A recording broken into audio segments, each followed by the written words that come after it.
سیاسی حالات اور تاریخ کے جو مسائل ہیں وہ اکثر بہت الجھے ہوئے اور خشک لگتے ہیں۔ بالکل ایسا ہی ہے۔ لیکن ہمارے اس تفصیلی جائزے کا مقصد انہی مشکل تاریخی پہلوؤں کو آسان بنانا ہے۔ یعنی ایک عام انسان جب ملکی حالات کے بارے میں سوچتا ہے تو ذہن میں بے شمار سوالات آتے ہیں کہ آخر ہم یہاں تک پہنچے کیسے؟ صحیح بات ہے۔ تو آج کا یہ جو گہرا مطالعہ ہے وہ انہی سوالات کے جوابات تلاش کرنے کی ایک چھوٹی سی کوشش ہے۔ ہم ایک ایسی کتاب کا تجزیہ کرنے جا رہے ہیں جو ان الجھی ہوئی سیاسی گتھیوں کو بہت باریکی سے سلجھاتی ہے۔ کتاب کا نام ہے Pakistan political and constitutional engineering اور اس کے مصنف ہیں ڈاکٹر حسن عسکری رضوی۔ ہاں، اور اس تفصیلی جائزے کا جو بنیادی مقصد ہے نا، وہ 1947 سے لے کے 2024 تک کے حالات کا ایک نہایت باغور جائزہ لینا ہے۔ لیکن یہ کوئی روایتی لیکچر نہیں ہوگا۔ نہیں، بالکل نہیں۔ یہ ایک بہت دلچسپ بک سمری کی طرح ہوگا جس میں ہم کتاب کے سب سے اہم حصوں کو نکال کر سامنے رکھیں گے تاکہ ایک عام فہم انداز میں بات سمجھ آ سکے۔ اچھا، آگے بڑھنے سے پہلے نا سننے والوں کے لیے ایک بہت ضروری بات واضح کرنا لازمی ہے یہاں پہ۔ آج کے اس تفصیلی جائزے میں گفتگو مکمل طور پہ غیر جانبدارانہ ہوگی۔ ایگزیکٹلی۔ ہمارا مقصد صرف سورس مٹیریل میں دیے گئے حقائق کو ایمانداری کے ساتھ سامنے لانا ہے۔ اس ڈسکشن میں کسی بھی قسم کی لیفٹ ونگ یا رائٹ ونگ سیاست کی نہ تو حمایت کی جائے گی اور نہ ہی مخالفت۔ بالکل۔ ہم کتاب کی معلومات کو ویسے ہی بیان کریں گے جیسی وہ ہیں تاکہ حقائق بغیر کسی بایس کے آگے پہنچ سکیں۔ یہ وضاحت واقعی بہت اہم تھی کیونکہ تعصب سے پاک ہو کر ہی تاریخ کا اصل مطالعہ کیا جا سکتا ہے۔ تو پھر اس گہرے مطالعے کا باقاعدہ آغاز کرتے ہیں۔ صحیح، تو شروع کرتے ہیں کتاب کے پہلے حصے سے۔ چیپٹر کا نام ہے انٹروڈکشن۔ اس چیپٹر میں سب سے پہلے ایک ایسی ٹرم استعمال ہوئی ہے جو ہماری روزمرہ سیاست میں تو بہت عام ہے، لیکن اس کی گہرائی بہت کم لوگ سمجھتے ہیں۔ وہ ٹرم ہے پولیٹیکل انجینئرنگ۔ ہاں، یہ بہت انٹرسٹنگ ٹرم ہے۔ یعنی اس لفظ کو سن کر ایسا لگتا ہے جیسے کسی مشینی پرزے کو اپنی مرضی سے جوڑا یا توڑا جا رہا ہو۔ تو کتاب اس کی اصل تعریف کیا کرتی ہے؟ دیکھیں، ڈاکٹر حسن عسکری رضوی نے اس ٹرم کو بہت ہی وضاحت کے ساتھ ڈیفائن کیا ہے۔ کتاب کے مطابق پولیٹیکل انجینئرنگ کا اصل مطلب پولیٹیکل، بیوروکریٹک اور ملٹری ایلیٹس کی پالیٹکس اور کانسٹیٹیوشن میں براہ راست مداخلت ہے۔ صحیح، یعنی براہ راست۔ جی، یہ جو چند طاقتور طبقے ہیں نا، یہ ملک کی کانسٹیٹیوشنل اور پولیٹیکل مشینری کو مینیپولیٹ کرتے ہیں۔ ان کا بنیادی مقصد حکومتوں کو اور سیاسی پارٹیوں کو اپنے مفاد کے تحت بنانا اور گرانا ہوتا ہے۔ تاکہ کنٹرول ان کے پاس رہے۔ بالکل، وہ ایک ایسی پارٹنرشپ قائم کرنے کی کوشش کرتے ہیں جو ان کے اختیارات کو محفوظ رکھیں، اور اس پورے عمل میں ملٹری اور بیوروکریسی کا کردار بہت نمایاں بتایا گیا ہے کتاب میں، اور ان کے ساتھ پولیٹیکل کلاس کا بھی ایک مخصوص حصہ لازمی شامل ہوتا ہے۔ اچھا، جب میں نے یہ حصہ پڑھا نا تو مجھے اس بات نے بہت متاثر کیا کہ یہ انجینئرنگ بس ہوا میں نہیں ہو جاتی، اس کے باقاعدہ ٹولز ہوتے ہیں۔ ہاں بالکل، ٹولز ہیں۔ یہ ہے کہ یہ ٹولز بیسیکلی پریکٹیکلی کام کیسے کرتے ہیں۔ یہ بہت دلچسپ پہلو ہے۔ کتاب جن ٹولز کا ذکر کرتی ہے ان میں سب سے بڑا ہتھیار اسٹیٹ پیٹرنیج ہے۔ ریاست کے پاس وسائل ہوتے ہیں، کانٹریکٹس ہوتے ہیں، لائسنسز ہوتے ہیں۔ ان وسائل کو ان لوگوں میں تقسیم کیا جاتا ہے جو اسٹیبلشمنٹ یا ایلیٹس کے وفادار ہوتے ہیں۔ ایک طرح سے خرید لیا جاتا ہے۔ ایسا ہی ہے۔ اس کے ساتھ مٹیریل ریوارڈز اور کیبنٹ پوزیشنز کو بھی ٹول کے طور پر استعمال کیا جاتا ہے۔ مخالفین کو وزارتوں کا لالچ دے کر اپنی طرف کر لیا جاتا ہے۔ لیکن بات یہاں ختم نہیں ہوتی۔ اچھا، اسٹیٹ کی جو پنشٹیو پاورز ہیں، یعنی سزائیں دینے والی طاقت، اس کا بھی بے دریغ استعمال ہوتا ہے۔ صحیح، اینٹی کرپشن وغیرہ۔ ایگزیکٹلی۔ اینٹی کرپشن لاز کو اس طرح ڈیزائن کیا جاتا ہے کہ جو پولیٹیشنز ایلیٹس کی لائن کو فالو نہیں کرتے انہیں وکٹمائز کیا جا سکے، انہیں ڈسکوالیفائی کروا دیا جائے یا سیاست سے ہی بے دخل کر دیا جائے۔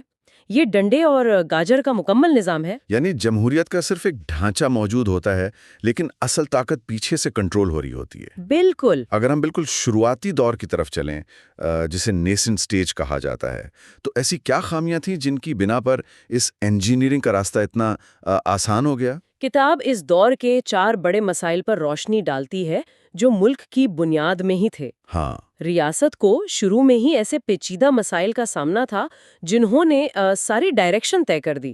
پہلا اور سب سے سنگین مسئلہ تھا کنسنسس کا نہ ہونا۔ اتفاق نہیں تھا۔ نہیں، ہماری پولیٹیکل لیڈرشپ اسٹیٹ کے فنڈامنٹل اصولوں پر ہی اتفاق نہیں کر سکی۔ یہ فیصلہ کرنا عذاب تھا کہ ملک کا نظام فیڈرل ہوگا یا یونیٹری، صحیح، پارلیمنٹری ہوگا یا پریزیڈنشل۔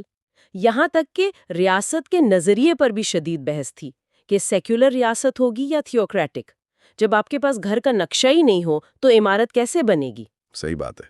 اور دوسرا مسئلہ؟ دوسرا اہم مسئلہ تھا کہ ڈیموکریسی کا ایولیوشن کسی بھی شکل میں مکمل نہیں ہو سکا۔ ڈیموکریٹک انسٹیٹیوشنز کو میچور ہونے کے لیے جو وقت اور صبر چاہیے ہوتا ہے وہ اس وقت دستیاب نہیں تھا۔ جب سیاستدان بنیادی باتوں پر ہی الجھے ہوئے تھے تو ظاہر ہے اداروں میں کشمکش تو پیدا ہونی تھی۔ ایسے میں جو تیسرا اور چوتھا مسئلہ تھا وہ شاید اسی کا نتیجہ تھا۔ بالکل بجا فرمایا آپ نے۔ جب سیاست کمزور ہوتی ہے تو پاور ویکیوم پیدا ہوتا ہے۔ تو تیسرا بڑا مسئلہ نان الیکٹڈ انسٹیٹیوشنز کے کردار کا طے نہ ہونا تھا۔ جوڈیشری، بیوروکریسی اور ملٹری کا اسٹیٹ میں اصل رول کیا ہوگا، اس پر بحث پہلے دن سے شروع ہو گئی۔ پولیٹیشنز آپس میں لڑ رہے تھے تو بیوروکریسی اور ملٹری نے ڈے ٹو ڈے ایڈمنسٹریشن اپنے ہاتھ میں لینا شروع کر دیا۔ اور اس نے چوتھے مسئلے کو جنم دیا، سول ملٹری ریلیشنز کا۔ ایگزیکٹلی۔ بیلنس آف پاور کس کے حق میں ہوگا؟ کانسٹیٹیوشن تھا نہیں، تو ملٹری اور بیوروکریسی نے آسان اور مضبوط اداروں کے طور پر کنٹرول سنبھال لیا۔ طاقت کا توازن شروع سے ہی ان کی طرف جھک گیا۔ یہ پوائنٹس اس وقت کے حالات کا بہت واضح خاکہ پیش کرتے ہیں۔ ہم عام طور پر یہی سوچتے ہیں نا کہ ہمارے ہاں ڈیموکریٹک بریک ڈاؤن 1958 میں شروع ہوا جب مارشل لاء لگا۔ ہاں، عام تصور یہی ہے۔ لیکن کتاب 1947 سے 1958 کے درمیانی دور کو جس طرح بیان کرتی ہے اس سے تو یہ لگتا ہے کہ یہ بریک ڈاؤن تو بہت پہلے شروع ہو چکا تھا۔ یہ کتاب کا ایک زبردست تجزیہ ہے۔ 1958 میں مارشل لاء لگا اور کانسٹیٹیوشن منسوخ ہوا، لیکن اس سے پورا ایک اشرہ پہلے ہی ڈیموکریٹک نارمز کو توڑا جا رہا تھا۔ پارلیمنٹ کی حیثیت ایک بس ربر سٹیمپ جیسی ہو گئی تھی۔ کتاب میں اس بریک ڈاؤن کی جو مثالیں ہیں نا، انہوں نے واقعی سوچنے پر مجبور کیا۔ غلام محمد اور اسکندر مرزا کا ذکر ہے۔ صحیح۔ عام طور پر لوگ انہیں عظیم سیاستدان سمجھتے ہیں، لیکن حقیقت اس کے برعکس تھی۔ اور اس میں جو سب سے حیران کن مثال ہے وہ محمد علی بوگرا کی ہے۔ ہاں، اسکندر مرزا اور غلام محمد کی مثالیں اس لیے اہم ہیں کیونکہ ان دونوں کا بیک گراؤنڈ سیاست سے نہیں تھا، یہ بیوروکریسی اور ملٹری کے لوگ تھے۔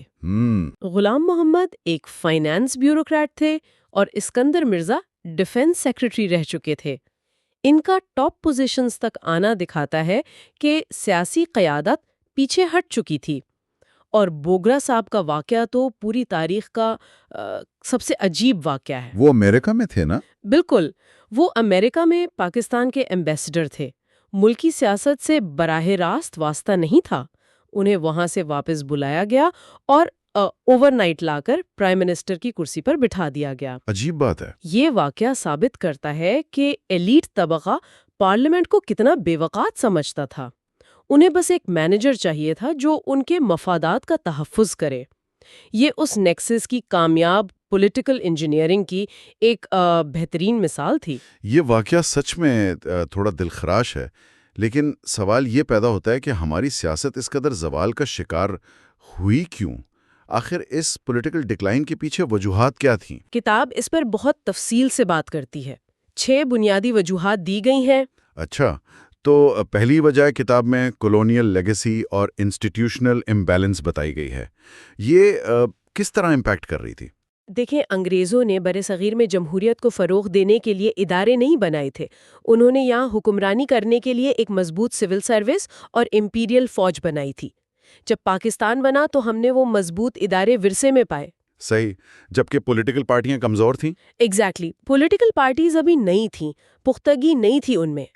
اس کے علاوہ برٹش کولونائزرز کی بھرتی کا پیٹرن تھا کہ وہ پنجاب اور KPK سے زیادہ بھرتیاں کرتے تھے، جس کی وجہ سے پاکستان بننے کے بعد اداروں کے درمیان پاور کا ایک شدید غیر توازن پیدا ہو گیا۔ ایک طرف ویل آرگنائزڈ مشینری تھی، دوسری طرف ڈیوائیڈڈ سیاستدان۔ اور اسی کولونیل سٹرکچر نے شاید اس چوتھی وجہ یعنی سیکیورٹی اسٹیٹ کے تصور کو بھی جنم دیا۔ عام انسان تو یہی سوچتا ہے کہ ملک آزاد ہو گیا تو اب ڈر کیسا؟ یہ سیکیورٹی اسٹیٹ کا خوف کیوں تھا؟ اس کو سمجھنے کے لیے اس ابتدائی لمحے میں جانا ہوگا۔ پاکستان بنتے ہی دنیا کی سب سے بڑی کراس بارڈر مائیگریشن ہوئی، لاکھوں لوگ متاثر ہوئے، اوپر سے انڈیا کے ساتھ دشمنی اور کشمیر کا ایشو آگ کی طرح پھیل گیا۔ صحیح، سروائیول کی جنگ تھی۔ بالکل۔ جب سرحد پر خطرہ ہو اور ریاست کو سروائیول کی فکر ہو تو نیشنل سیکیورٹی سب سے بڑی ترجیح بن جاتی ہے۔ ایسے میں ریسورسز اور فوکس ان اداروں کی طرف شفٹ ہو جاتے ہیں جو حفاظت کر سکیں، یعنی ملٹری۔ کتاب واضح کرتی ہے کہ پولیٹیکل سولوشنز ڈھونڈنے کے بجائے ملک ایک سیکیورٹی اسٹیٹ بن گیا، جہاں اپوزیشن کو بھی سیکیورٹی کے لیے خطرہ سمجھ لیا جاتا ہے۔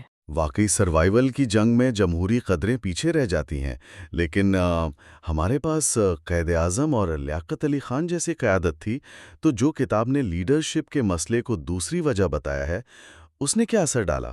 یہ ایک بڑا المیہ ہے۔ نئے ملک میں ادارے بنانے کے لیے ایک قدیاور شخصیت چاہیے ہوتی ہے۔ قائد اعظم کی وفات 1 سال میں ہو گئی اور لیاقت علی خان کو 1951 میں قتل کر دیا گیا۔ بہت بڑا خلا تھا یہ۔ بالکل، اس خلا کو بھرنے کی صلاحیت کسی میں نہیں تھی۔ اگر یہ لیڈرز کچھ سال اور موجود رہتے تو شاید کانسٹیٹیوشن جلدی بن جاتا۔ اور اس لیڈرشپ کے اس خلا نے شاید مسلم لیگ کی کمر توڑ دی۔ جو کتاب نے تیسری وجہ بتائی ہے کہ مسلم لیگ کی کمزوری، اتنی بڑی جماعت اتنی جلدی انٹرنل ڈویژنز کا شکار کیسے ہو گئی؟ مسلم لیگ بنیادی طور پر ایک موومنٹ تھی جس کا واحد فوکس پاکستان بنانا تھا۔ جب مقصد پورا ہو گیا تو اسے گورننس اور اسٹیٹ سٹرکچرز پر کام کرنا تھا، وہاں وہ ناکام رہی۔ جناح اور لیاقت علی خان کے بعد پارٹی پرسنل ایگوز اور نظریاتی اختلافات کا شکار ہو گئی۔ صحیح۔ جب پولیٹیکل پارٹیز ویک ہوتی ہیں تو ریاست کے نان ڈیموکریٹک ادارے پاور ویکیوم بھرنے کے لیے آٹومیٹکلی آگے آتے ہیں۔ یہ سسٹم کی اپنی ویکنس تھی جس نے باہر کی فورسز کو انوائٹ کیا۔ اچھا، اگر ہم پانچویں وجہ کی طرف جائیں جسے کتاب ایسٹ اور ویسٹ پاکستان کا امبیلنس کہتی ہے، یہ بھی ایک جیوگرافیکل درار تھی۔ یہ ایک ایسا چیلنج تھا جس کا کوئی آسان حل نہیں تھا۔ ایسٹ پاکستان آبادی میں میجورٹی تھا اور ایک سنگل ہوموجینئس یونٹ تھا۔ دوسری طرف ویسٹ پاکستان ایریا میں بڑا تھا پر آبادی کم تھی اور وہ مختلف صوبوں میں بٹا ہوا تھا۔ ریپرزنٹیشن کا مسئلہ تھا۔ ایگزیکٹلی، ویسٹ پاکستان کا ایلیٹ طبقہ اس بات سے خوفزدہ تھا کہ اگر ہم پیور ڈیموکریٹک میجورٹی کو مان لیں تو ایسٹ پاکستان پارلیمنٹ میں ہمیشہ کے لیے مسلط ہو جائے گا اور ان کی اپنی پاور ختم ہو جائے گی۔ ہاں، اسی خوف سے کانسٹیٹیوشن بننے میں تاخیر کی گئی اور 1 یونٹ جیسی اسکیم لائی گئی تاکہ دونوں حصوں کو آرٹیفیشل طور پر برابر لایا جا سکے۔ یعنی ڈیموکریسی کے راستے میں رکاوٹ وہ لوگ تھے جو را ڈیموکریسی کے نتیجوں سے ڈرتے تھے۔ اب ان سب وجوہات کے بعد کتاب اس چیپٹر میں چھٹی اور آخری وجہ بتاتی ہے ڈیموکریٹک کلچر کی کمی۔ یہ شاید سب سے بنیادی مسئلہ ہے۔ اس چیپٹر کی یہ سب سے گہرے لیول کی آبزرویشن ہے۔ جمہوری ادارے صرف قوانین سے نہیں چلتے، ان کے پیچھے سوسائٹی کا ایک جمہوری مزاج ہونا چاہیے۔ ہماری ہسٹری میں مقامی عصبیت کا اثر بہت رہا ہے۔ صحیح، یعنی لوگ ووٹ پالیسی پر نہیں دیتے۔ بالکل، لوگوں کے لیے سیوک سینس سے زیادہ ان کا ریلیجن، ایتھنیسٹی، کاسٹ اور برادری اہمیت رکھتی تھی۔ ایسے میں جمہوری ذہن سازی نہیں ہو پاتی۔ اس کمی نے ایلیٹس کو موقع دیا کہ وہ عوام کو آسانی سے تقسیم کر سکیں۔ جب پولیٹیکل پارٹیز کے پاس لوگوں کو جوڑنے کے لیے ٹھوس پالیسی نہیں تھی تو انہوں نے مداخلت کا راستہ چن لیا۔ مثال کے طور پر 1950s میں پرائم منسٹرز کا ہر چند مہینے بعد تبدیل ہونا دکھاتا تھا کہ سسٹم کتنا کھوکھلا تھا۔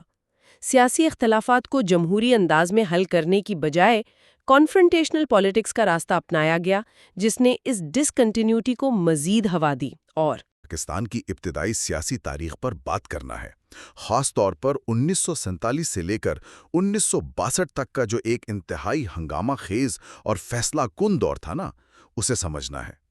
یہ محض تاریخ نہیں ہے۔ بالکل بھی نہیں، یہ محض تاریخ نہیں ہے، بلکہ یہ وہ دور ہے جس نے اس ملک کی بنیادوں کی شکل اور سمت کا تعین کیا، اور اس دور کا مطالعہ اس لیے بھی ناگزیر ہے کہ یہ ابتدائی 15 سال صرف ماضی کے بند باب نہیں ہے۔ صحیح۔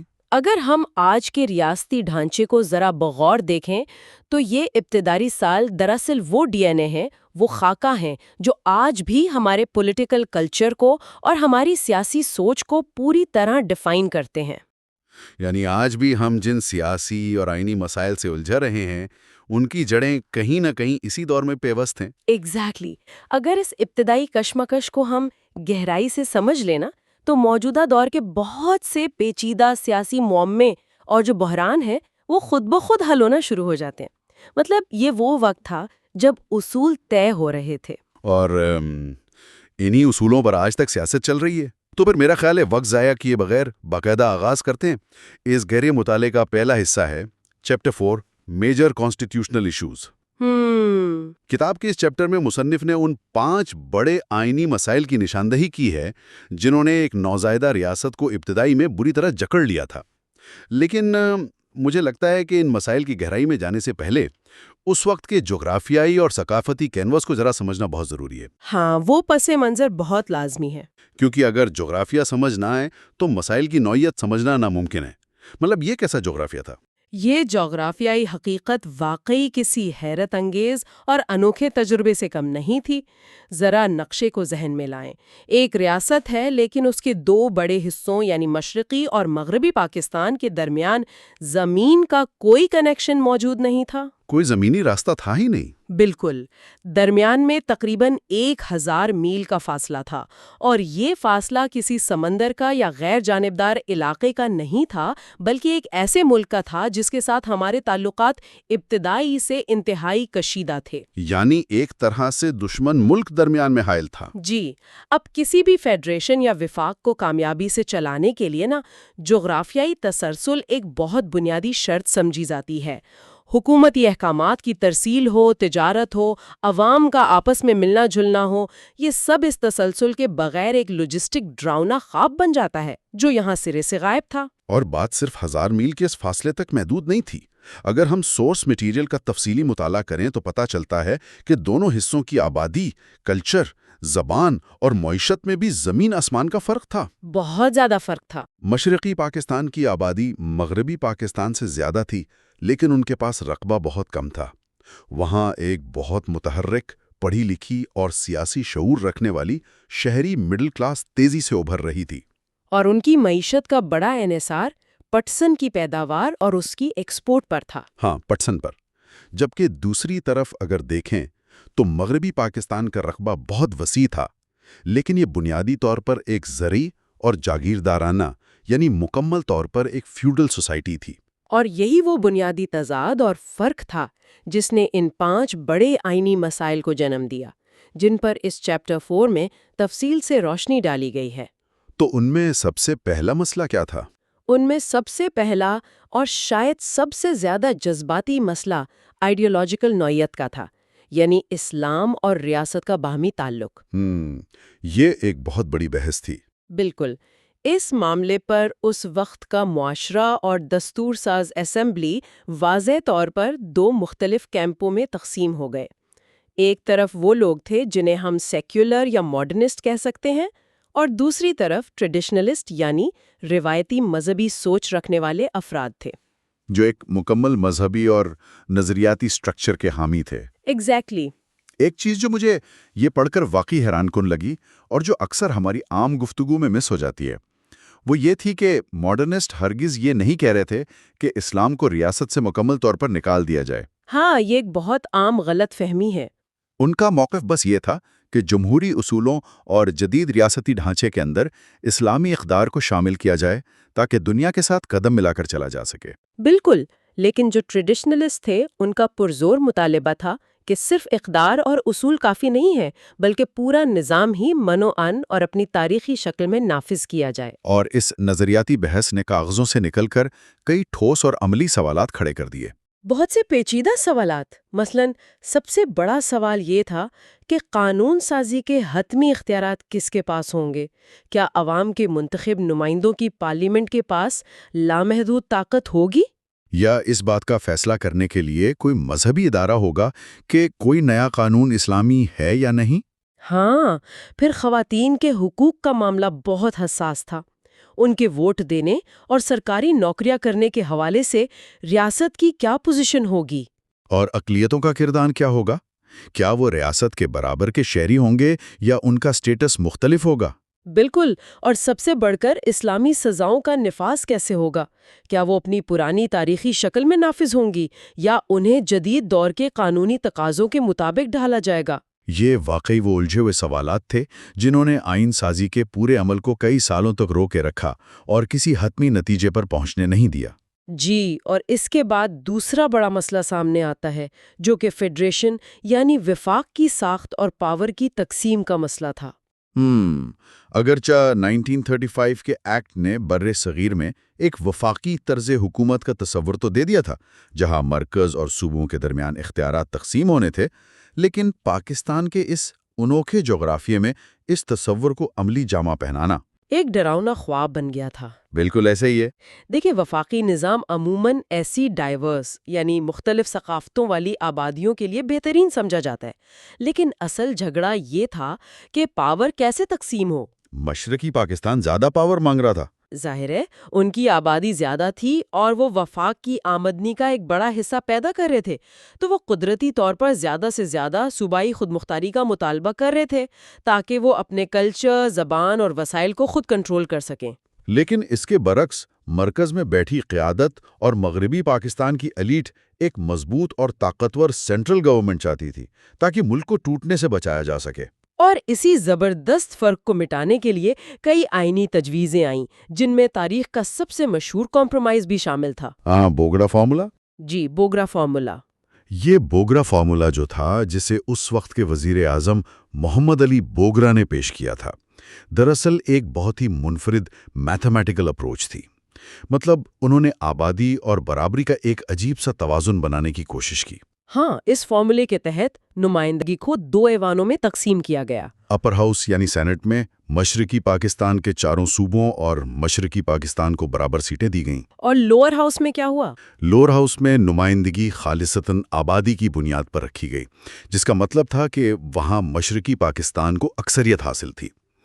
بظاہر یہ ایک زبردست فارمولا تھا تاکہ کوئی بھی ایک حصہ دوسرے پر مکمل بالادستی قائم نہ کر سکے۔ اس فارمولے پر سیاسی سطح پر کسی حد تک اتفاق ہو بھی رہا تھا اور لگ رہا تھا کہ شاید آئین بن جائے، لیکن پھر 1954 میں ایک بہت بڑا دھچکا لگا، جب گورنر جنرل غلام محمد نے آئین ساز اسمبلی ہی توڑ دی۔ بالکل، اور اس کے بعد 1955 میں ایک ایسا قدم اٹھایا گیا جس کے نتائج بہت گہرے اور تباہ کن ثابت ہوئے۔ وہ تھا 1 یونٹ اسکیم کا نفاذ۔ 1 یونٹ اسکیم، ہاں۔ ذرا تصور کریں، ایک قلم کی جنبش سے مغربی پاکستان کے 4 صوبوں یعنی سندھ، پنجاب، سرحد اور بلوچستان کی سرحدیں ختم کر کے انہیں ملا کر ایک واحد صوبہ بنا دیا گیا۔ اور اس کا واحد مقصد صرف یہ تھا کہ مشرقی پاکستان کی آبادی کی برتری کو کاؤنٹر کیا جائے اور ان کے مقابلے میں ایک مصنوعی برابری پیدا کی جائے۔ ایگزیکٹلی، اور اس مصنوعی برابری کے عمل کا مشرقی پاکستان میں انتہائی شدید اور تلخ رد عمل آیا۔ اور اس شدید رد عمل کا ثبوت ہمیں 1954 کے صوبائی الیکشنز میں بالکل واضح طور پر نظر آتا ہے۔ ہاں، وہ الیکشنز بہت اہم تھے۔ مشرقی پاکستان میں یونائٹڈ فرنٹ کے نام سے ایک اتحاد بنا جس میں عوامی لیگ جیسی جماعتیں شامل تھیں، اور اس نے مرکز کی حکمران جماعت مسلم لیگ کو عبرتناک شکست دی۔ یہ الیکشن کے نتائج تاریخ کا ایک بہت بڑا اہا لمحہ ہے۔ بہت حیران کن نتائج تھے۔ مسلم لیگ جس نے پاکستان بنایا تھا، وہ مشرقی پاکستان کی اسمبلی میں صرف 10 نشستوں تک محدود ہو کر رہ گئی۔ یہ عوام کی طرف سے ایک واضح اور دو ٹوک پیغام تھا کہ وہ سینٹرلائزڈ پاور اور اپنی شناخت کو مٹانے کی ہر کوشش کو مکمل طور پر مسترد کر رہے ہیں۔ اور اسی شناخت کی بحث سے ہمیں تیسرے بڑے آئینی مسئلے کی جڑیں بھی ملتی ہیں، جو کہ زبان کا مسئلہ تھا۔ جی، قومی زبان کا تنازع۔ دنیا میں کہیں بھی زبان صرف بات چیت کا ذریعہ نہیں ہوتی، یہ کسی بھی قوم کی شناخت، اس کی ثقافت اور اس کے وجود کا مرکز ہوتی ہے۔ بالکل۔ تحریک آزادی کے دوران اردو نے برصغیر کے تمام مسلمانوں کے لیے ایک مشترکہ زبان اور اتحاد کی علامت کی حیثیت اختیار کر لی تھی۔ اور اسی وجہ سے قائد اعظم کا بھی سختی سے یہ ماننا تھا کہ ایک زبان کے بغیر کوئی بھی ملک متحد نہیں رہ سکتا۔ انہوں نے ڈھاکہ یونیورسٹی میں ہزاروں طلباء کے سامنے ایک بڑی واضح تقریر کی تھی، جس کے الفاظ تاریخ کا حصہ بن گئے۔ ہاں، الفاظ کچھ یوں تھے کہ ایک ریاستی زبان کے بغیر کوئی قوم متحد نہیں رہ سکتی اور نہ ہی کام کر سکتی ہے۔ لہٰذا انہوں نے اعلان کیا کہ پاکستان کی قومی زبان صرف اور صرف اردو ہوگی۔ لیکن اس ایک پالیسی کے اعلان نے اس خطے میں ایک طوفان کھڑا کر دیا۔ کیونکہ مشرقی پاکستان کی اکثریتی زبان بنگالی تھی۔ جی، اور وہ آبادی کا 54% تھے۔ ڈھاکہ یونیورسٹی کے طلباء، دانشور اور مختلف سیاسی اور سماجی طبقات اس فیصلے کے خلاف سڑکوں پر آ گئے۔ ان کا مطالبہ یہ تھا کہ چونکہ ہم اکثریت میں ہیں، اس لیے اردو کے ساتھ ساتھ بنگالی کو بھی برابری کی سطح پر قومی زبان مانا جائے۔ اور اس تنازع نے پرتشدد مظاہروں کی شکل اختیار کر لی، جس میں جانیں بھی گئیں۔ بالآخر بہت دیر کے بعد 1956 کے آئین میں اردو اور بنگالی دونوں کو قومی زبان تسلیم کر کے اس مسئلے کو کاغذوں پر تو حل کر لیا گیا۔ لیکن اس لسانی تنازع نے بداعتمادی اور علیحدگی کے جو بیج بوئے، وہ زمین میں بہت گہری جڑیں پکڑ چکے تھے۔ بالکل صحیح کہا۔ یہ تو ہو گیا زبان اور صوبائی حقوق کا معاملہ، لیکن ایک اور مسئلہ جو سورس مٹیریل میں ڈسکس ہوا ہے وہ قدرے تکنیکی تھا، لیکن بہت اہم تھا۔ آپ جداگانہ بمقابلہ مخلوط انتخابات کی بات کر رہے ہیں؟ جی، جداگانہ بمقابلہ مخلوط انتخابات کا مسئلہ، یعنی سیپریٹ ورسز جوائنٹ الیکٹوریٹس۔ اس کی تاریخ سمجھنے کے لیے ہمیں تھوڑا پیچھے جانا پڑتا ہے 1909 میں، جب انگریزوں نے مسلمانوں کے دیرینہ مطالبے پر ہندوستان میں جداگانہ انتخابات متعارف کرائے تھے۔ اس نظام میں ہوتا یہ ہے کہ ایک کمیونٹی، مثلا مسلمان یا ہندو، صرف اپنے ہی مذہب کے نمائندے کو ووٹ دے سکتی ہے۔ جی، اور اس کا سب سے بڑا فائدہ یہ ہوتا ہے کہ اقلیت کی نمائندگی اکثریت کے بڑے ہجوم میں دب کر گم نہیں ہوتی اور ان کے اپنے نمائندے اسمبلیوں میں پہنچتے ہیں۔ لیکن اس کے برعکس پاکستان بننے کے بعد مخلوط انتخابات کے حامیوں کا یہ ماننا تھا کہ جداگانہ انتخابات معاشرے کو مستقل طور پر مذہب کی بنیاد پر تقسیم کر دیں گے۔ ان کا پوائنٹ یہ تھا کہ مخلوط نظام سے اقلیت اور اکثریت ایک ہی نمائندے کو ووٹ دیں گے، جس سے وہ ایک دوسرے پر انحصار کریں گے اور معاشرے میں ہم آہنگی اور قومی یکجہتی پیدا ہوگی۔ اور اس طویل بحث کا نتیجہ کیا نکلا؟ 1956 کے آئین میں ایک انتہائی عجیب و غریب اور حیران کن سمجھوتا کیا گیا۔ یہ ایسا تھا جیسے ایک ہی ملک میں دو مختلف قانون چل رہے ہوں۔ ہاں، وہ کمپرومائز بہت عجیب تھا۔ مغربی پاکستان کے لیے جداگانہ انتخابات کا طریقہ کار مان لیا گیا اور مشرقی پاکستان کے لیے مخلوط انتخابات کا نظام نافذ کر دیا گیا، حالانکہ یہ ایک غیر فطری حل تھا۔ اور اسی لیے پھر 1957 میں اس فیصلے کو واپس لے کر پورے ملک کے لیے مخلوط انتخابات کا نظام ہی نافذ کر دیا گیا۔ اب ہم آتے ہیں چیپٹر 4 کے 5ویں اور آخری بڑے مسئلے کی طرف، جو تھا پارلیمانی بمقابلہ صدارتی نظام۔ اور اگر اس بات کو آج کے تناظر میں دیکھیں تو یہ کتنی حیرت کی بات ہے کہ یہ بحث آج بھی ہمارے معاشرے میں کسی نہ کسی شکل میں موجود رہتی ہے۔ بالکل، پارلیمانی نظام کے حامیوں کا استدلال بہت سیدھا اور منطقی تھا کہ پاکستان جیسی ڈائیورس سوسائٹی، جہاں اتنی مختلف زبانیں، کلچرز اور نسلیں ہیں، وہاں صرف ایک پارلیمانی نظام ہی وہ چھتری فراہم کر سکتا ہے جہاں ہر طبقے، ہر صوبے اور ہر علاقے کو فیصلہ سازی میں نمائندگی مل سکے۔ یہاں مجھے ایک بات واقعی الجھا رہی ہے۔ اگر معاشرے کی بناوٹ اور فطری جھکاؤ پارلیمانی نظام کی طرف تھا اور سیاستدان بھی یہی چاہتے تھے، تو پھر صدارتی نظام کا آئیڈیا آیا کہاں سے؟ کیا یہ بحث معاشرے کے اندر سے اٹھی تھی یا یہ کوئی زبردستی تھوپا جانے والا نظام تھا؟ یہ بہت اہم سوال ہے۔ دراصل یہ بحث سوسائٹی کے عام طبقات سے نہیں آئی تھی۔ اس کا منبع وہ نان الیکٹڈ ایلیٹ تھی، جس میں طاقتور بیوروکریسی، ملٹری اسٹیبلشمنٹ اور بڑا زمیندار طبقہ شامل تھا۔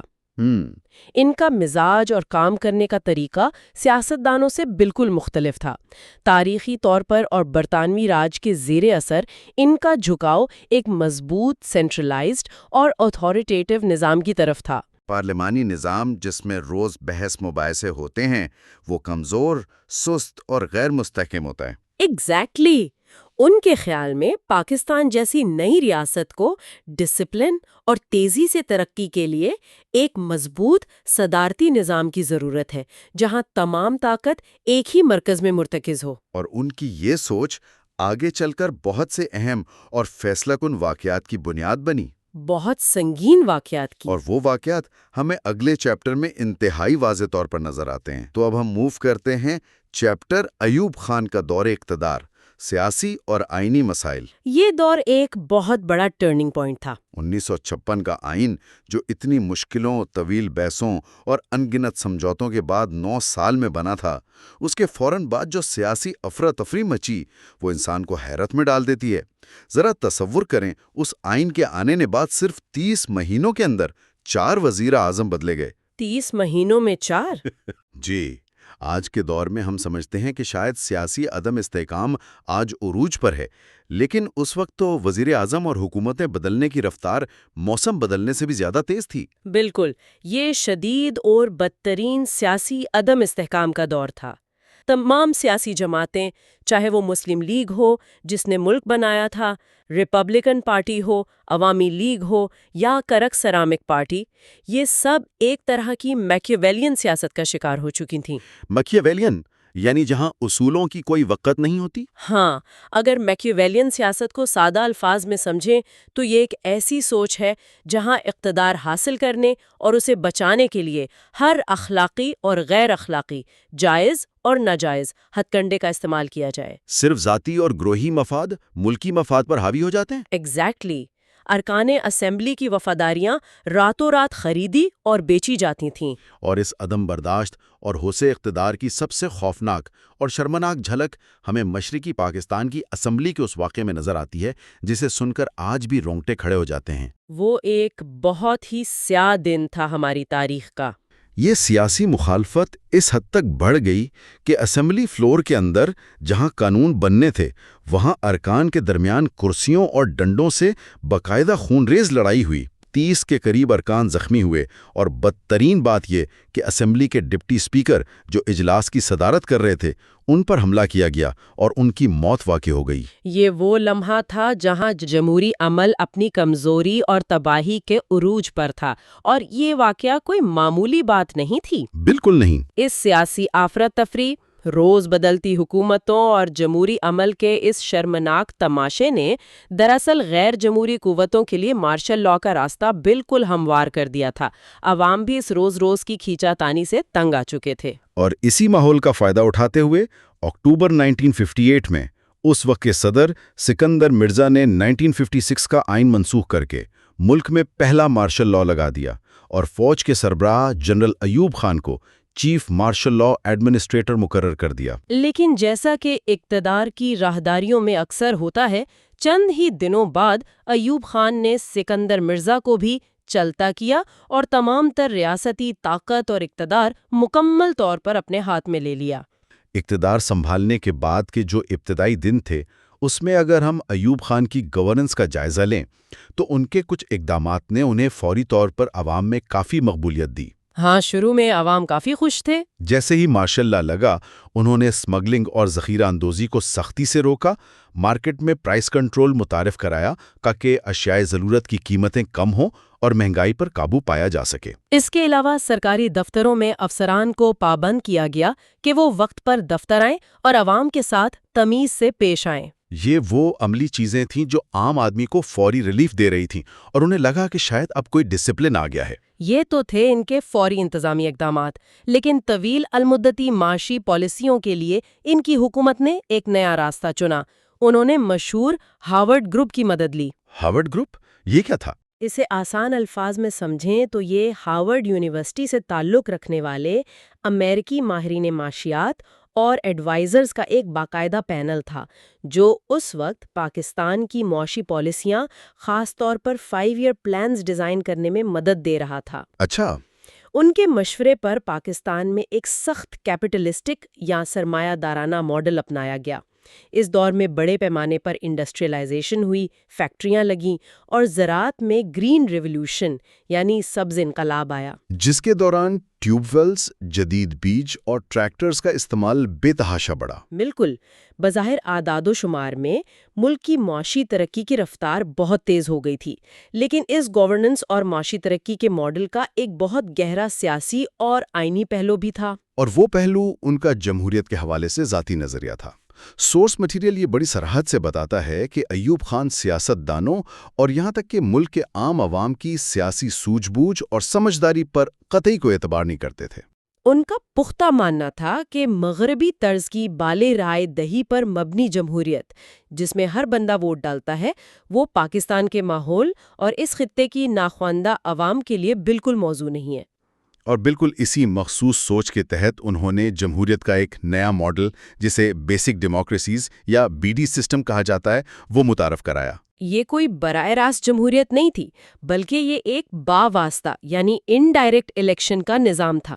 اس کا طریقہ کار یہ تھا کہ پورے ملک سے صرف 80,000 بیسک ڈیموکریٹس مقامی سطح پر منتخب کیے گئے، اور پھر ملک کی تقدیر کا فیصلہ، صدر کا انتخاب اور قومی و صوبائی اسمبلیوں کے ارکان چننے کا اختیار صرف انہی 80,000 افراد کے الیکٹورل کالج تک محدود کر دیا گیا۔ اس کا سیدھا سا مطلب یہ تھا کہ ایوب خان نے کروڑوں عوام کو براہ راست اپنا لیڈر چننے کے حق سے محروم کر دیا اور اس چھوٹے سے کنٹرولیبل گروپ کے ذریعے اپنے فوجی اقتدار کو ایک سویلین اور جمہوری رنگ دینے کی کامیاب کوشش کی۔ اور حیران کن طور پر 94.5% ووٹوں کے ساتھ خود کو ملک کا صدر منتخب کروا لیا۔ اب یہاں انسان کے ذہن میں یہ سوال بہت شدت سے آتا ہے کہ ایک شخص آتا ہے، مارشل لاء لگاتا ہے، پارلیمنٹ توڑتا ہے، پورا آئین اور ریاستی نظام لپیٹ دیتا ہے، تو کیا ملک کے قانون یا سب سے بڑی عدلیہ نے اسے کسی موڑ پر روکا نہیں؟ کیا کوئی قانونی مزاحمت نہیں ہوئی؟ یہ اس تاریخ کا ایک اور تلخ باب ہے۔ عدلیہ نے اس غیر آئینی عمل کو روکنے کے بجائے اسے باقاعدہ قانونی جواز فراہم کر دیا۔ 200 کیس؟ جی، یہاں ہماری عدالتی تاریخ کے سب سے مشہور اور متنازع 200 کیس کا حوالہ آتا ہے۔ اس کیس میں سپریم کورٹ نے مارشل لاء کو جائز قرار دینے کے لیے ایک غیر ملکی قانون دان کیلسن کی تھیوری کا سہارا لیا۔ کیلسن کی تھیوری، اگر اس تھیوری کو ہم بالکل سادہ الفاظ میں سمجھیں تو یہ جس کی لاٹھی اس کی بھینس کا قانونی ورژن تھا۔ بالکل ایسا ہی ہے۔ اس تھیوری کے تحت عدالت نے یہ دلیل دی کہ چونکہ انقلاب یا مارشل لاء کامیابی سے نافذ ہو چکا ہے، حکومت پر اس کا مکمل کنٹرول ہے اور اس نے پچھلے قانونی ڈھانچے کو مکمل طور پر ختم کر دیا ہے، اس لیے اب یہ کامیاب بغاوت ہی اپنے آپ میں ایک نیا قانونی ڈھانچہ بن چکی ہے اور یہی اب لیجٹمیٹ ہے۔ اس ایک فیصلے نے ایوب خان کے تمام غیر جمہوری اور غیر آئینی اقدامات کو ایک مضبوط قانونی چھتری فراہم کر دی۔ اور اس ساری ایکسرسائز اور طاقت کے کھیل کا حتمی نتیجہ 1962 کے نئے آئین کی صورت میں نکلا۔ 1956 کے آئین نے جو کچھ بھی پارلیمانی نظام اور صوبائی حقوق کے حوالے سے مشکل سے حاصل کیا تھا، 1962 کے آئین نے ایک ہی جھٹکے میں وہ سب کچھ ختم کر دیا۔ 1962 کا آئین مکمل طور پر اور بغیر کسی شک و شبہ کے ایک انتہائی مضبوط صدارتی نظام پر مبنی تھا۔ اس آئین میں وزیر اعظم کا عہدہ ہی سرے سے ختم کر دیا گیا اور ریاست، حکومت اور قانون سازی کی طاقت کا واحد مرکز صدر کی ذات بن گئی۔ اس انتہائی سینٹرلائزڈ نظام نے فیڈریشن یعنی وفاقیت کی روح کو مکمل طور پر کچل کر رکھ دیا۔ اس کا سب سے بڑا اور خطرناک نقصان یہ ہوا کہ مشرقی اور مغربی پاکستان کے درمیان جو احساس محرومی اور دوریاں پہلے ہی موجود تھیں، وہ اب ایک نہ ختم ہونے والی کھائی میں بدل گئیں۔ اختیارات کی اس حد تک مرکزیت نے ایک ایسے خطے میں، جس کا ذکر ہم نے شروع میں کیا تھا کہ وہ 1000 میل دور ہے، انتہائی سخت بے چینی، مایوسی اور غصہ پیدا کر دیا۔ بالکل۔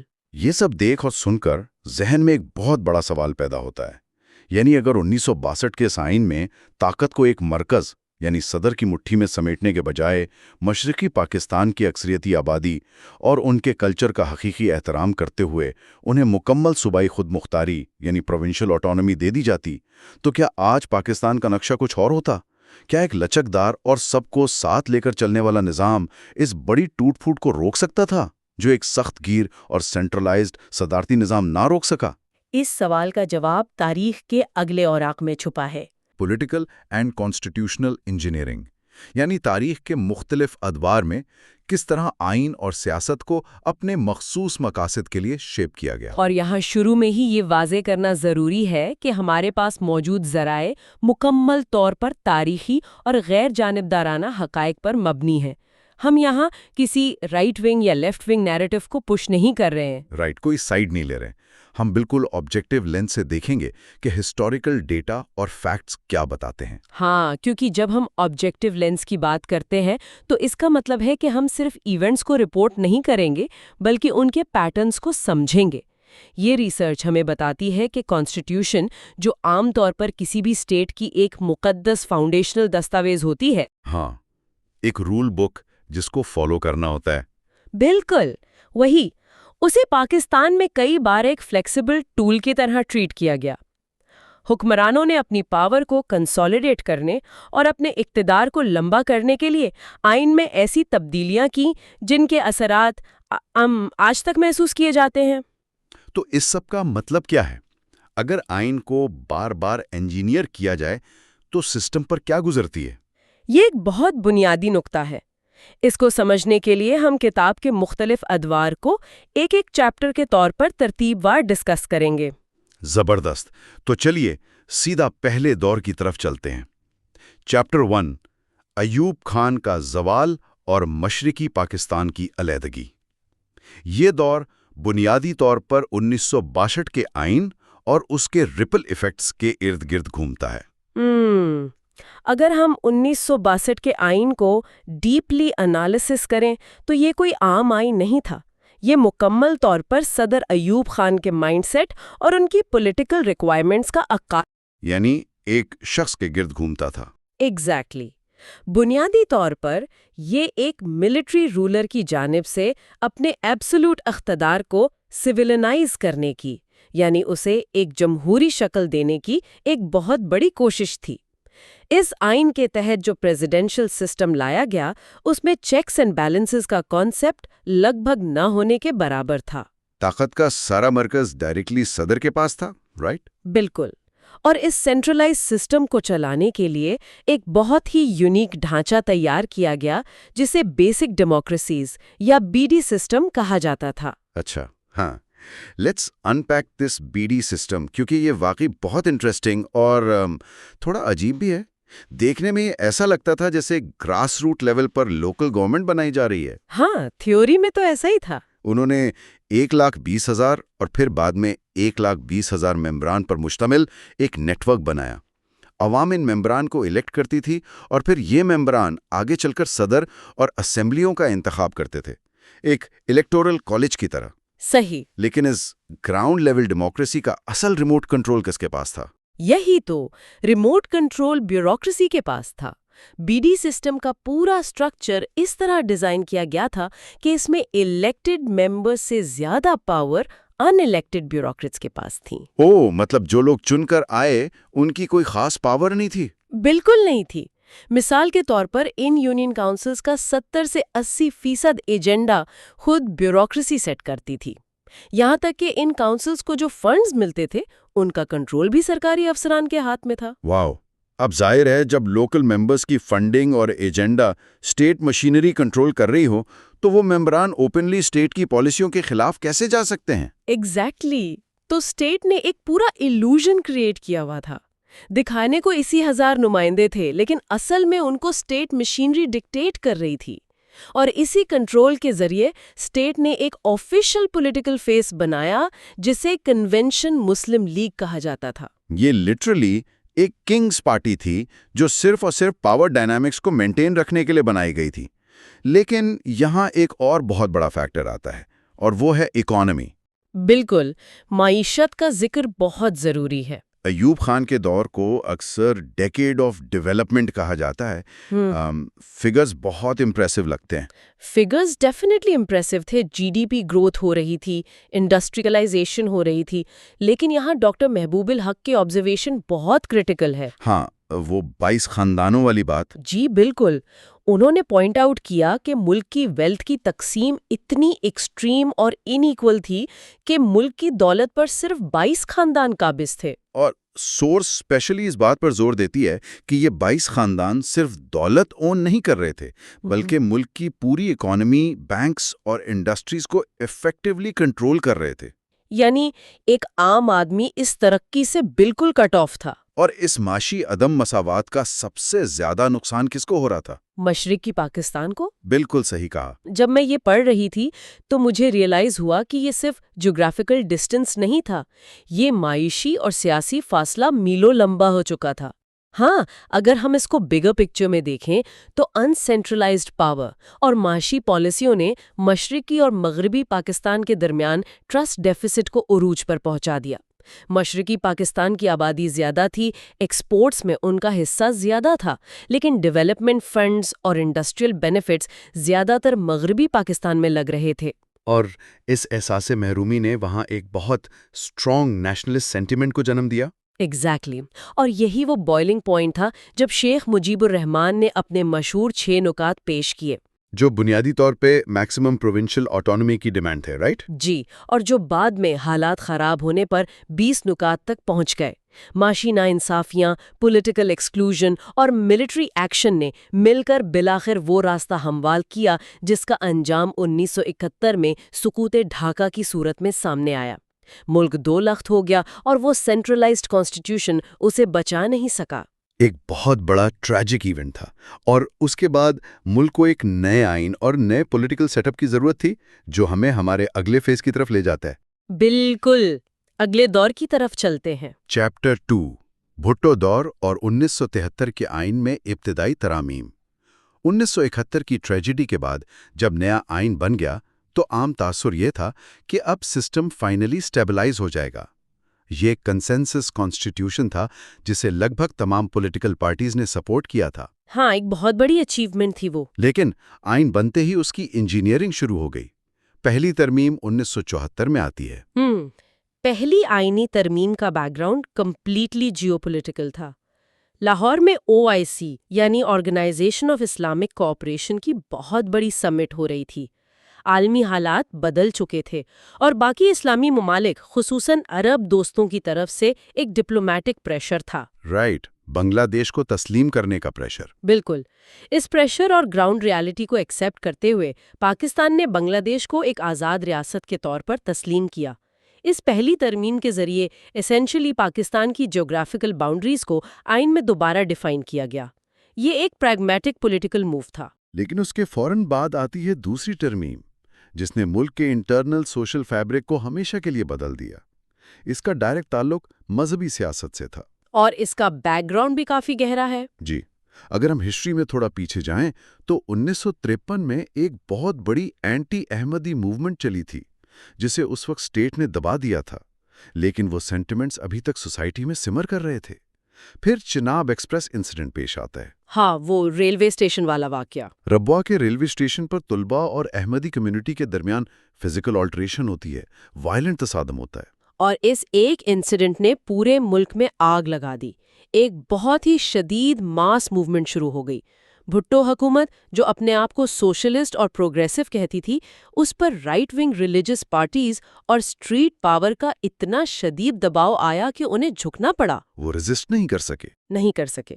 ستمبر 1974 میں پارلیمنٹ نے یونانیمسلی دوسری ترمیم پاس کی جس کے ذریعے احمدیوں کو آئینی طور پر غیر مسلم قرار دے دیا گیا. یہ کانسٹیٹیوشنل انجینئرنگ کی ایک ایسی مثال تھی جہاں اسٹیٹ نے ایک ریلیجس ایشو کو سیٹل کرنے کے لیے کانسٹیٹیوشن کا استعمال کیا، جس کے لانگ ٹرم سوشل اثرات بہت گہرے تھے. یہ واقعی ایک ٹرننگ پوائنٹ تھا. لیکن ایگزیکٹو یہی نہیں روکا. جب ہم تیسری سے چھٹی ترمیم تک دیکھتے ہیں تو یہاں اسٹیٹ اپنے سٹیزنز اور اداروں کو کنٹرول کرنے کے نئے طریقے ڈھونڈ رہی تھی. سیکیورٹی اور لا اینڈ آرڈر کے نام پر فنڈامنٹل رائٹس کو ڈراسٹکلی لمٹ کیا جا رہا تھا. یہاں حیران کن بات یہ ہے کہ کس طرح انسانی حقوق کو محدود کیا گیا. وہ کیسے؟ تیسری ترمیم میں پریونٹیو ڈیٹینشن یعنی کسی بھی شخص کو بنا فارمل چارج کے شک کی بنیاد پر حراست میں لینے کا وقت 1 مہینے سے بڑھا کر سیدھا 3 مہینے کر دیا گیا. 3 مہینے؟ جی، یہ اپوزیشن کو دبانے کا ایک پاورفل ٹول بن گیا۔ اور اس ٹول کو انچیلنجبل بنانے کے لیے انہوں نے جوڈیشری کے پر کاٹنا شروع کر دیے۔ چوتھی ترمیم کے ذریعے ہائی کورٹس کے آرٹیکل 199 کے تحت دی گئے اختیارات کم کر دیے گئے۔ بالکل، مطلب اب کورٹس اس پریونٹیو ڈیٹینشن کے خلاف آسانی سے اسٹے آرڈر یا ریٹ ایشو نہیں کر سکتی تھیں۔ ایگزیکٹو بیسیکلی کہہ رہا تھا کہ ہم جسے چاہیں اٹھا لیں اور کورٹس اس میں انٹرفیئر نہیں کر سکتی۔ اور اس کنٹرول کو فردر سولیڈیفائی کرنے کے لیے 5ویں اور 6ٹھی ترامیم لائیں گئیں۔ یہ ڈائریکٹلی جوڈیشری کی انڈیپینڈنس پر اٹیک تھا۔ جی ہاں، ان ترامیم کے ذریعے chief justice of supreme court اور ہائی کورٹ کا ٹینیور فکس کر دیا گیا اور ریٹائرمنٹ کی عمر 65 سال سیٹ کر دی گئی۔ اور سب سے الارمنگ چیز یہ تھی کہ ایگزیکٹو نے ججز کو ان کی مرضی یا چیف جسٹس کی منظوری کے بغیر ایک ہائی کورٹ سے دوسری ہائی کورٹ ٹرانسفر کرنے کا اختیار اپنے پاس رکھ لیا۔ مطلب اگر کوئی جج گورنمنٹ کو سوٹ نہیں کر رہا تو اسے ایزیلی ٹرانسفر کیا جا سکتا تھا۔ واو! یعنی آئین بنائے ہوئے ابھی مشکل سے 3-4 سال ہی گزرے تھے اور اس کی بنیادیں اس طرح ہلا دی گئیں۔ ہاں، اور اسی بھٹو دور کے آخر میں آتی ہے 7ویں ترمیم، جس میں پرائم منسٹر کے لیے اسمبلی سے ووٹ آف کانفیڈنس لینا لازمی قرار دیا گیا۔ یہ سب تب ہو رہا تھا جب پولیٹیکل اپوزیشن کمپلیٹلی فرسٹریٹڈ تھی اور ملک ایک نئے ایکسٹریم کرائسس کی طرف بڑھ رہا تھا۔ یہ کرائسس اس قدر شدید تھا کہ اس نے ملک کی ڈیموکریٹک فاؤنڈیشن کو ایک بار پھر کولیپس کر دیا، جو ہمیں اگلی سائیکل کی طرف لے جاتا ہے۔ Here is where things get completely derailed. Chapter 3 Zia الحق کا دور اور آئین کی ری رائٹنگ۔ یہ دور سٹارٹ ہوتا ہے 1970 کے عام انتخابات سے۔ وہ الیکشنز جن پر بہت زیادہ تنازعہ کھڑا ہوا۔ ایگزیکٹلی بھٹو صاحب کے خلاف اپوزیشن اتنی متحد ہو گئی تھی کہ 9 مختلف پولیٹیکل اور ریلیجس پارٹیز نے مل کر PNA یعنی پاکستان نیشنل الائنس بنایا۔ الیکشنز ہوئے، لیکن جب ریزلٹس آئے اور PNA کو ایکسپیکٹڈ سیٹس نہیں ملی تو انہوں نے میسو دھاندلی کے الزامات لگائے۔ اور یہ کوئی عام احتجاج نہیں تھا، پورا ملک سٹرائک پر چلا گیا، سٹیز پیرالائز ہو گئے۔ گورنمنٹ نے پروٹیسٹ کو کرش کرنے کے لیے اسٹیٹ مشینری اور ملٹری کو بلایا۔ اس وائلنٹ کانفرنٹیشن میں اندازاً 1500 سے 2000 لوگ مارے گئے۔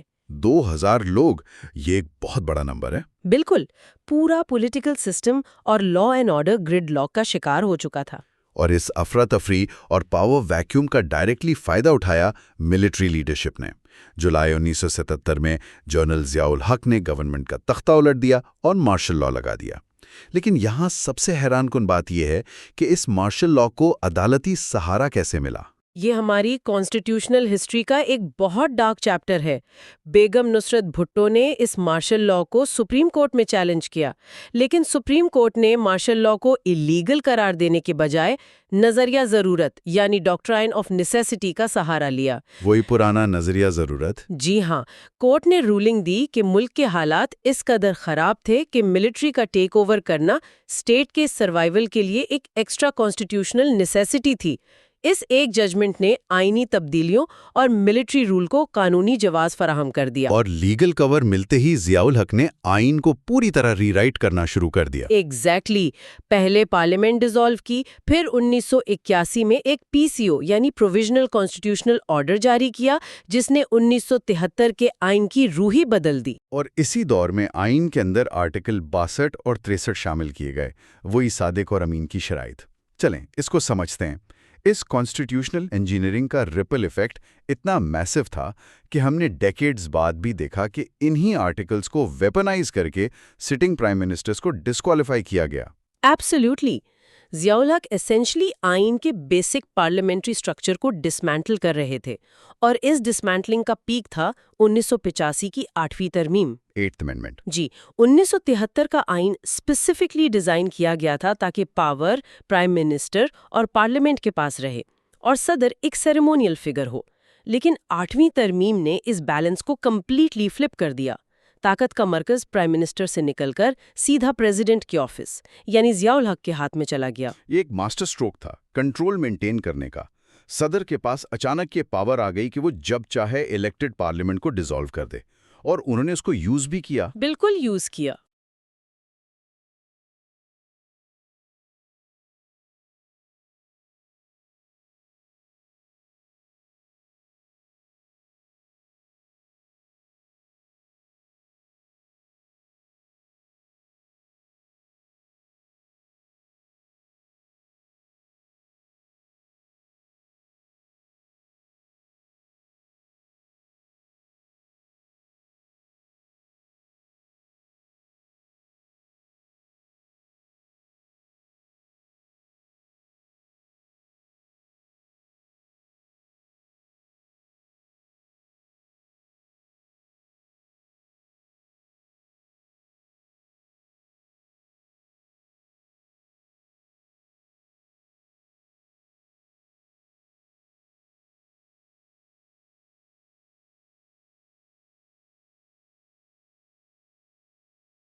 اور اسی دور میں آئین کے اندر آرٹیکل 62 اور 63 شامل کیے گئے، وہی صادق اور امین کی شرائط۔ چلیں اس کو سمجھتے ہیں۔ اس کانسٹیٹیوشنل انجینئرنگ کا ریپل ایفیکٹ اتنا میسو تھا کہ ہم نے ڈیکیڈز بعد بھی دیکھا کہ انہی آرٹیکلز کو ویپنائز کر کے سٹنگ پرائم منسٹرز کو ڈسکوالیفائی کیا گیا۔ ایبسلیوٹلی۔ ضیاء الحق ایسینشلی آئین کے بیسک پارلیمنٹری سٹرکچر کو ڈسمینٹل کر رہے تھے، اور اس ڈسمینٹلنگ کا پیک تھا 1985 کی 8ویں ترمیم۔ 8th amendment. جی، 1973 کا آئین اسپیسیفکلی ڈیزائن کیا گیا تھا تاکہ پاور پرائم منسٹر اور پارلیمنٹ کے پاس رہے اور صدر ایک سیریمونیل فگر ہو، لیکن 8ویں ترمیم نے اس بیلنس کو کمپلیٹلی فلپ کر دیا۔ طاقت کا مرکز پرائم منسٹر سے نکل کر سیدھا پریزیڈنٹ کے آفس یعنی ضیاء الحق کے ہاتھ میں چلا گیا۔ یہ ایک ماسٹر سٹروک تھا کنٹرول مینٹین کرنے کا۔ صدر کے پاس اچانک یہ پاور آ گئی کہ وہ جب چاہے الیکٹڈ پارلیمنٹ کو ڈیزالو کر دے، اور انہوں نے اس کو یوز بھی کیا۔ بالکل یوز کیا۔ اور انہوں نے اپنی ہی بنائی ہوئی محمد خان جنیجو کی سویلین حکومت کو، جب انہوں نے تھوڑی سی انڈیپینڈنس دکھانے کی کوشش کی، اسی 8ویں ترمیم کا سہارا لے کر برطرف کر دیا۔